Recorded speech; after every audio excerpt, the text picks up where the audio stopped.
They adopted him as their own family member, and knowing that, he was a pop star, king of pop, but I think people just treated him as a family member. So I think that's why so many people are touched. All right, great. Well, thanks for stopping by, Cheryl. TJ, good luck to both of you. Thank you. Fans piling out right now from the Staples Center. A lot of them, and as we said before, somewhat subdued crowd, but everybody really thrilled that they were able to be here. Brian? Our thanks to them as well, and to you, Mike Taibbi, who's out here just behind us. The sea of people, a great sea of people coming out of this arena inside. We tried to get there. We can get there now. NBC's Lee Cowan, who was inside for all of it. Lee?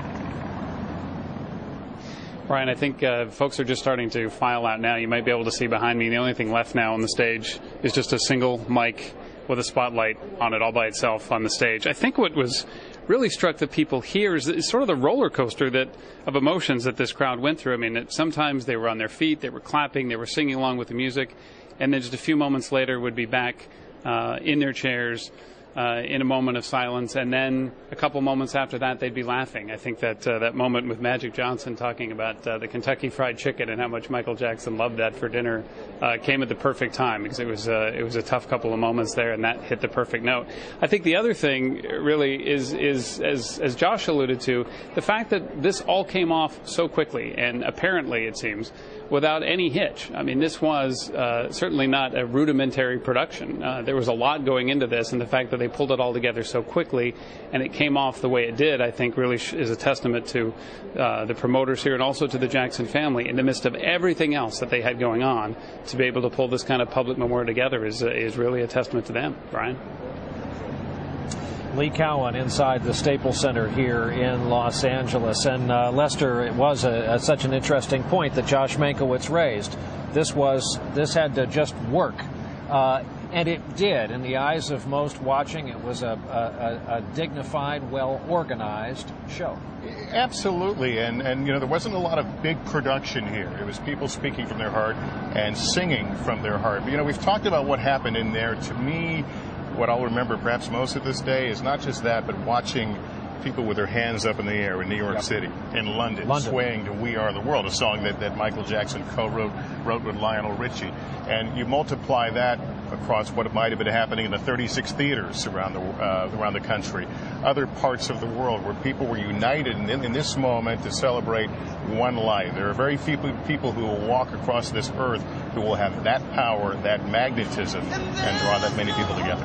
And what we were doing here today is noting this moment, this surge, and this remembrance of these deeply held memories, deeply held affection by a huge slice of the American population, the world population. I just heard fire sirens go by. Life goes on. The crowd's coming out. The LAFD is responding to something nearby. Do you think as time passes, days, weeks, months, years, the look back at Michael Jackson fuzzes up the bad a little bit, becomes more affectionate, more about his music, less about all the freakish things, the physical appearance, the personal behavior we all know well? Sure it does, because I think the tabloid nature of this story, that part has it has a limit. It will end, but the music goes on. Before Michael Jackson died, you go to a bar mitzvah, a wedding, any kind of party, and before long there comes a Michael Jackson record on. That's not going to stop, and that's what we'll remember. I think, the other things don't go away, but the coverage will settle down and the music lasts.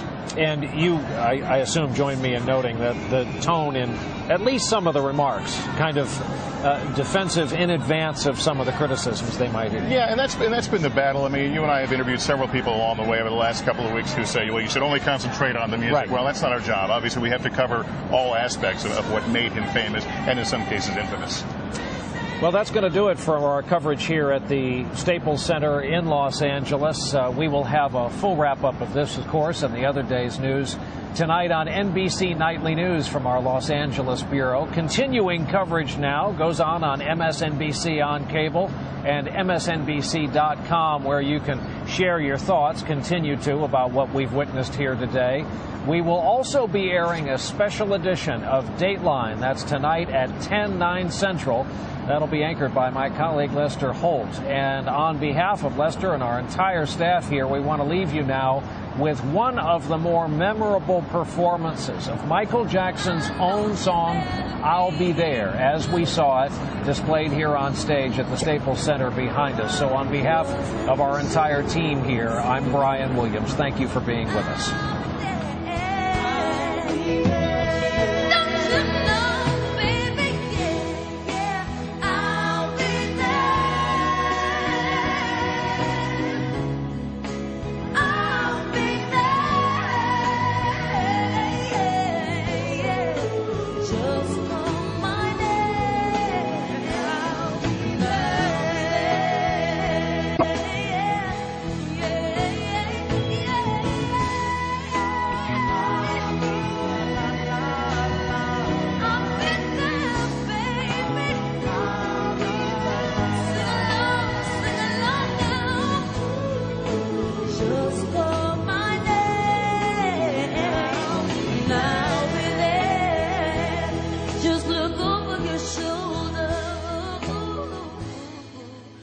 Just